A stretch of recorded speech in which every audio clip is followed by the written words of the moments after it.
Hey, this is Charles with Historical Gaming, and today I wanted to talk about Heroes of the Pacific by Lock and Load Games. This series is one of my favorite games that incorporates both infantry and ordnance type weapons, so it's a lot of fun. They've done some changes and modifications to make this better than the original that came out. They've cleaned up the rule book.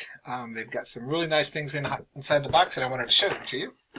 And just to show you how much I enjoy this series, I'll give you a quick peek at all of my Lock and Load games that I have here. We've got Ring of Hills, Forgotten Heroes, Bastogne, Anzac Attack, Band of Heroes, which has got like 4 expansion packs inside of there, In Defeat Defiance, which is 1940 Germany versus France, which is absolutely cool. I love the scenarios in here. And then Day of Heroes, which is the Battle of Mogadishu. So when they said that they were coming out with Heroes of the Pacific, I was really excited. And they did a lot more with this game than what I expected. They have cleaned up the rulebook and made it easier to understand for the non-war gamers from the ASL days. Understanding terminology that was just a little bit too tough for me personally to work through at first. But with the help of a few friends, I was able to get through the rulebook and finally understood the whole process of how this game works. It's really cool. But let's talk about the components of the box. We've got the rule book. We'll go over that in a second. Examples of play and scenarios. We've got a sequence of play card. And if you've ever seen the old one, it was a little difficult to understand how the sequence of play worked and some of the words that they used and stuff. There was a nice Board Game Geek file that was created, and this is very similar as far as clarifying some of the things that were not so clear in that. The counters are now a smoother finish. I'm not sure if you call that a linen finish or not, but they are not shiny like they used to be. They're very nice looking, very thick, got a nice feel to them. And so talking about the regular infantry type attacks, you've got the firepower, movement, ratings, and range on the front of the counter here, and on the back you've got the shaken, in case the units are shaken. Ordnance weapons have a grid. Anything with an SR means it's self-ralliable.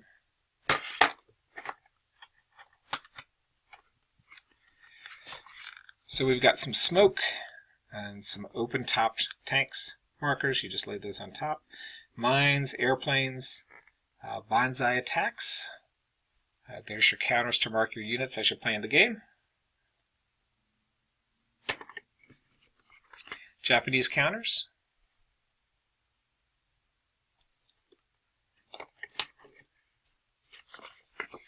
So here's your regular player aid that helps you during the game while you're playing, and understanding your DFT tables for the Americans and for the Japanese.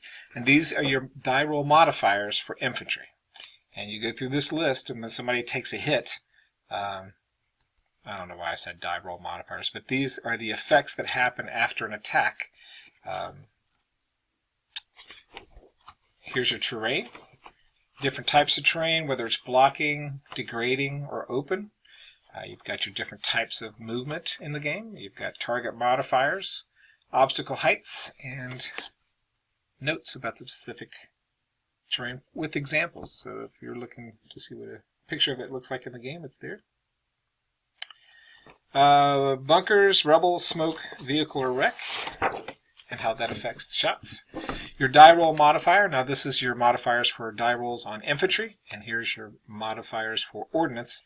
And basically for infantry, you always roll 1 die, and you add that die to the person's attack plus the die roll, and then you're trying to break the other person's cover plus their die roll.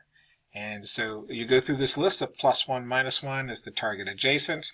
You add those modifiers, and then you determine if you break the other person's morale, which is in the top right of the counter. And if you do that, it breaks. And if you do it twice, it can be, if it's less than, no effect, greater than, shaken, greater than 2, less than 3, casualties, and more than 3 times eliminated. So very easy to understand. You just got to go through the steps there. It used to be in the scenarios they had the turn counter built into the scenario card, which if you had a 2-sided scenario card, it always made it tough because you had to flip it over.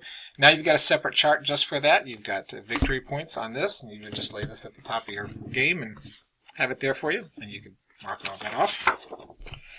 We've got skill reference cards. Now there used to be player cards. Now you've got the counters like you had before, but you just look on the sheet to find out what your leader's card is. This seems like a lot easier to keep control of, and these are all the leader's special abilities in this specific expansion. This is a complete expansion, so you don't have to have another game in order to play it. So it's not really an expansion, it's just a game. Now, in the very first expansions that came out, you would note that these maps came out that are about this size, and they are really nice. The graphics are very clear as far as where the edge of the hills are, and where the trees are, and it's just very nice to look at. This beach one is like one of my favorites.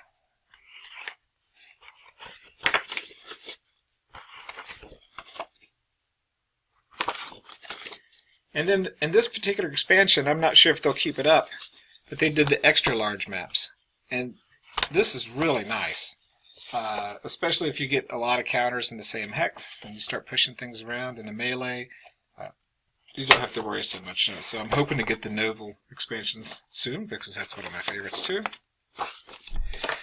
Alright. We've got the sequence of play here. So the rally phase, you basically roll 1d6 for initiative. Sometimes that'll change with the scenario as far as a modifier or something like that. But both players roll d6. You'll rally eligible units. So if you have a unit that's shaken, your leader will add a benefit. So make sure to rally your leaders before your units. If your leader succeeds, his leader modifier will add to your rallyable roll. And then if you rally that unit, you can also combine half squads and remnants of squads. This is the phase also where you take your machine guns, and anything that needs set up has to be set up during this phase. You'll go to the operations phase. You'll take turns going back and forth, ordering a unit, either moving or firing or some sort of spotting roll, or different things like that. On the other side, we've got our Japanese ordnance and our American ordnance, and the different ways that attacks happen in the game. So you've got small arms versus infantry, and it shows how many dice you roll, how you calculate the firepower plus the modifiers, and then how a sniper works here. Defender rolls 1d6 terrain modifier. Small arms versus vehicles rolls 1d6 plus firepower plus DFT modifiers. And it goes through the list here of each individual type of attack that you'd want to do. Ordnance versus infantry. And then if you look at the ordnance here, you can see the range values on the back here. Calculate the penetration factor and the damage that you're going to do to somebody. An example of play and the scenarios.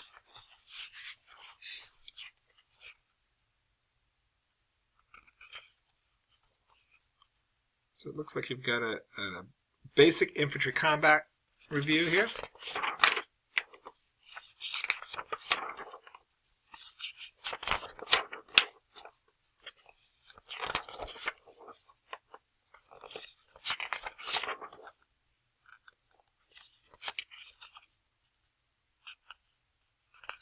A glossary of terms in the game, which I really like, because some of these PPOs and PPs and POs and Ps, there's a lot of detail in this game, and it's nice to be able to have this to look up what each one does.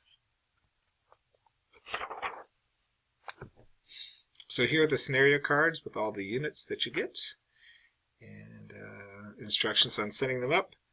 Scenario length, 8 turns. Victory conditions. Scenario special rules, night rules. That looks fun.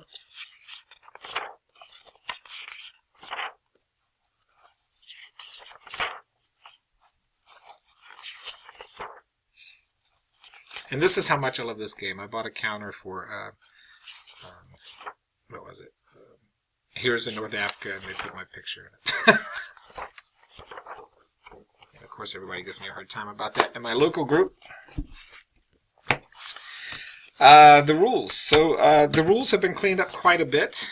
It's a lot easier to understand. And I can give you an example. Let me pull out the band of heroes thing. and you'll see the differences in the charts.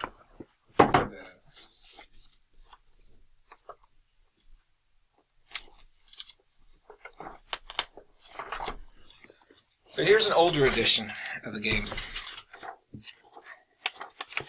And you'll see there's charts and things like that, but it's nice color, high quality pictures, a very clear understanding of what a squad is. So let's take just a quick example of a squad, half squad, scouts, and all the movement factors and things like that. And this is what you're looking at now. So it seems to be a lot clearer. Now, anything changed from the previous version of the rules is in green. So if you've already read the rules once, all you have to do is really pay attention to the green sections and you're good to go.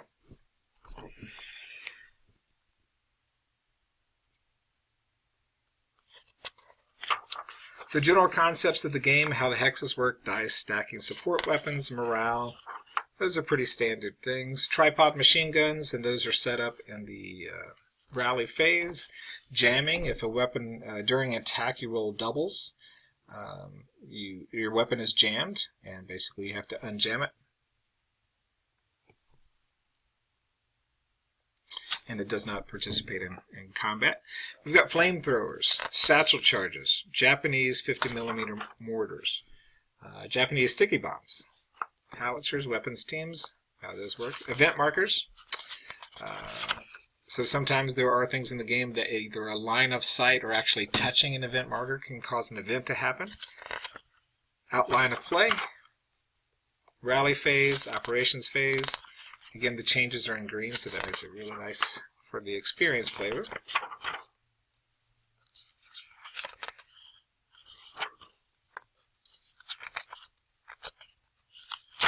Movement. Laying smoke. Melee combat. Reinforcing a melee, administrative phase. It's basically taking all the counters off. How to figure line of sight.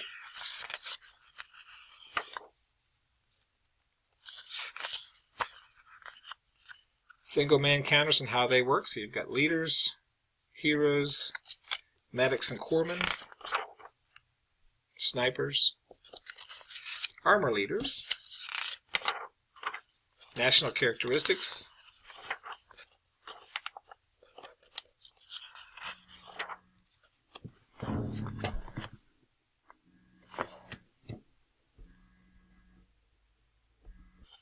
okay, sorry about that. So I think I've rambled on enough about the rulebook. And then another thing, I would highly recommend downloading the battle generator from their website.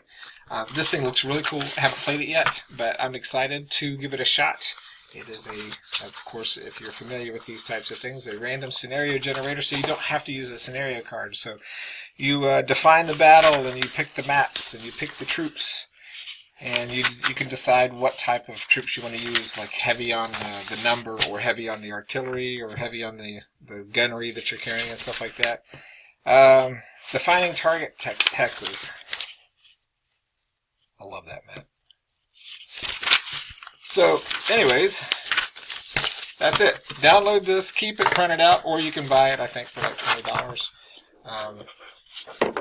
I'm looking forward to playing this. I'm hoping to get it out this weekend and play it, and give you a better review next week. But I am sure it's going to be absolutely awesome, just like the rest of the series.